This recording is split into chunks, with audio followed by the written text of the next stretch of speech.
السلام عليكم ورحمة الله وبركاته. الحمد لله الذي قال: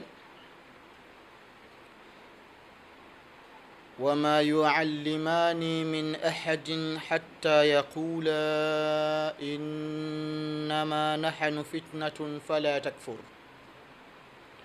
ثم الصلاة والسلام على رسول الله محمد وآله وأصحابه وسلم. أما بعد، متابعون الأعزاء، إخواني ndugu zangu, biidhnillahi tabaraka wa taala. Ama leo ni kwa mara nyingine tena tunapata kupeana mada muhimu sana.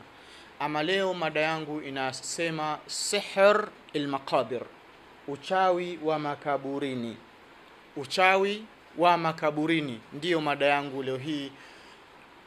Naamini biidhnillahi subhanahu wa subhana itakufaa sana kwa hili nitakalokuweza kuelezea. Lakini kabla sijaanza, nipende kukwambia kwamba hapo chini ya video hii kuna maandishi mekundu yameandikwa subscribe.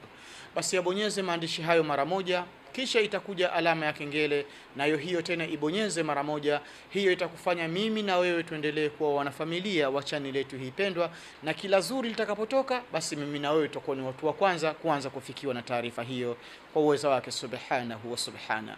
Ikhwani, ndugu zangu, mada yangu inaitwa sihr al-maqabir, uchawi wa makaburini.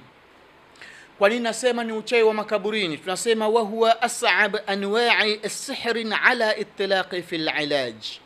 Uchawi wa makaburini, ndugu zangu, wanachuoni watafiti wameelezea kwamba ni moja ya chawi ambao ni nzito sana katika hali ya kutibika.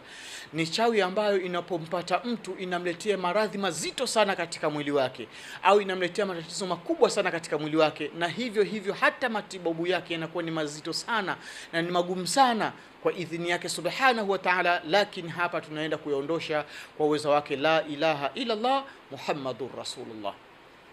Ikhwani, ndugu zangu, anasema wa huwa alladhi yaqumu sahirun bidafnihi fil maqabir, kwamba ndio uchawi ambao mchawi anaenda kuuzika katika makaburi, au tahta al-i'tabe, au anaenda kuzika katika milango ya watu, au fil haiti, au katika kuta za watu, au fi maqta'i tariq, au anaenda kuzika katika njia panda, na hata katika majalala yale, au wanaita majani, anaenda kuzika huko, au fi ayi shay'in, au fi shay'in min